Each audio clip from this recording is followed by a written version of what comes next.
napinta sa damag kabaranggayan. Asidegen nga maigserbi kada kayo, ti Super Funeral Homes. Wen kabaranggayan, ti Super Funeral Homes, ket agserbi kada kayo iti 23 oras nga inaldaw. Ijaya na ti buy one take one alungon, para karagiti na papangas, ken karagiti babaknang. Idinto nga damit installment basis, para karagiti na panglaw. No installment ti kayatyo, agtinag kay itan ta si bibiyag kay pay.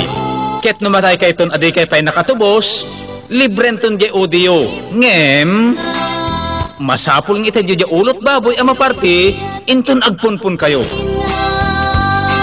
At dapay libre a kape, biskwit, asukar ken gatas amay ted.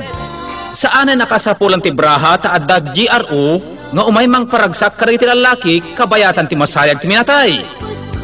Kada iti kayat nanti agpakamatay at dama ijaya a libre a balsamar. Jay Cardo ket bunagen na iti papan makipunpun nga isubli iti balay ti nagminatay tapno mapanda makilamot. Ken sakbay amo bumabaka iti karro at dama iwaras ang nalagda asupot para kada na beng-beng tirupan ng agyawid.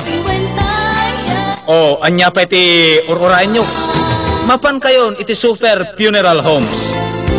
Imatunan tinaanos ang makipunsyon, ken man nangirunumen ng akin ko ka ani Super Hill alias Imong.